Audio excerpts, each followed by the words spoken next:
Good morning, everybody. Welcome to episode 100 of Monday Morning Coffee with Josh.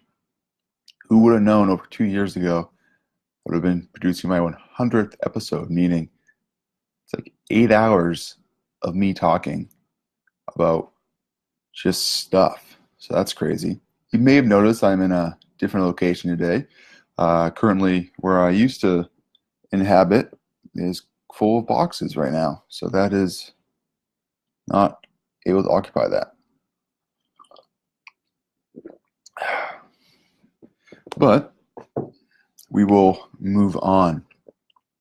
So for this episode, I wanted to just kind of reflect on all that has been over the years of MMC and the changes that have happened. But I'd like to just thank my loyal brew crew members who have followed me since day one and who have hopped on periodically throughout the ride. But I wanted to go over some of the big highlights over the years. And I spent the weekend compiling some of my favorite quotes and stories. And some of you guys might not remember, but I started out doing this to rate coffee and talk about fitness or just things that come into my head. And I actually ran out of coffees to really rate for the most part easily. I mean, I could have went online and bought some, but I did not. But I gathered some of my favorite reviews over the years. And here are some of them. This is from episode 60. Josh is both pleasantly surprised and awkwardly disappointed both in his coffee selection and what he allows to be put in his mouth. Episode 44. Josh has found the holy grail of coffee. Well, holy as in holy crap, this coffee tastes like the used gym socks of Satan after he did a spin class.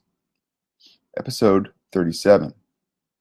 Josh is sipping back some Love Buzz.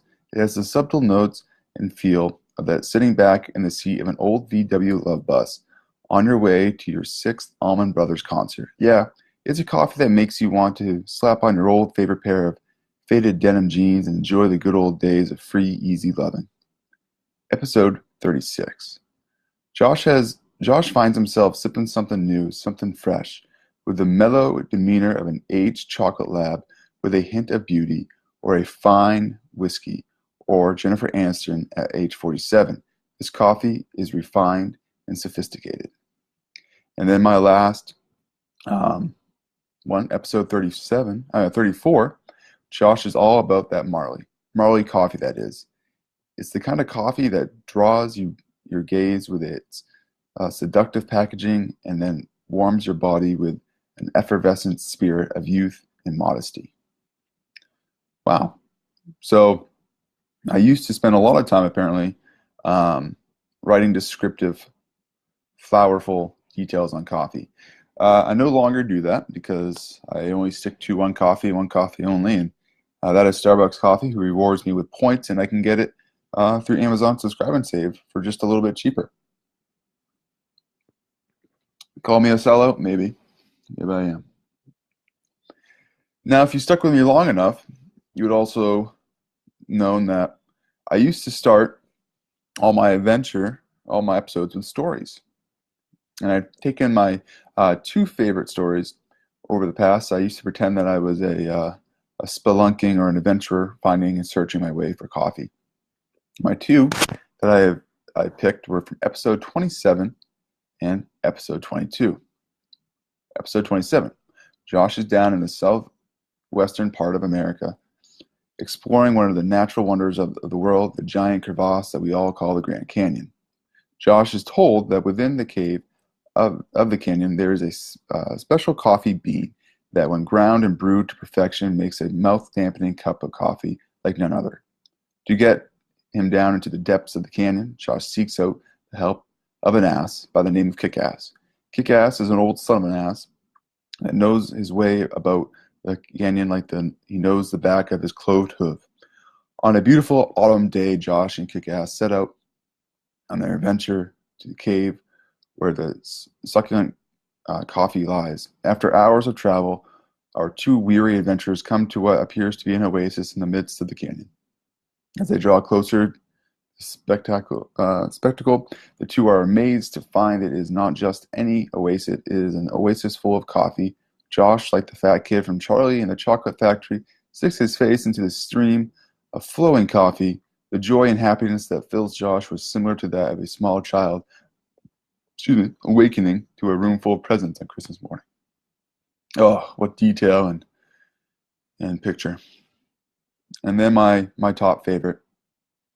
Josh finds himself north of the border in the Canadian Rockies. After a day of voyaging the cruel, craggy rock peaks, he stumbles across an old inn nestled into the forest called the King's Horse Inn.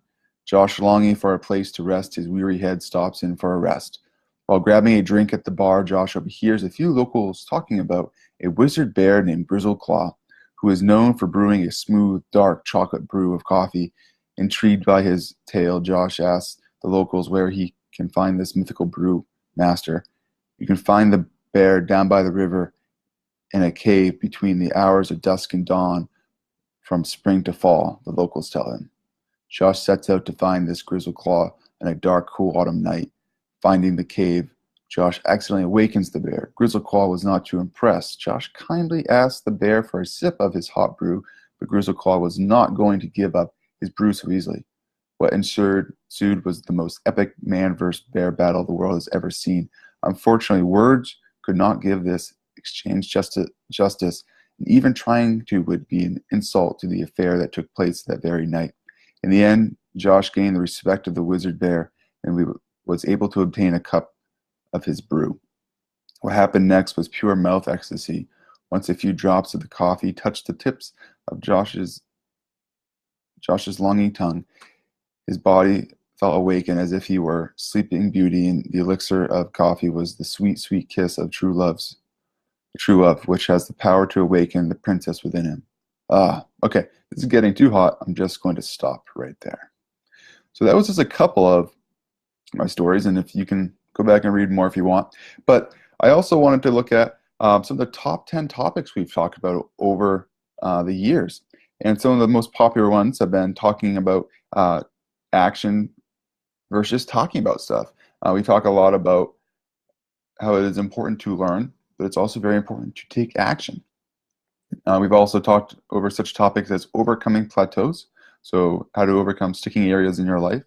Doing something with what you learn has been a popular one because that's something I struggle with, is always constantly learning, but are you actually doing anything with that knowledge? Hierarchy of fat loss. So in the past, we've talked quite a bit about understanding that there is a lot of ways to lose weight, but some ways are just more efficient than others. Following through.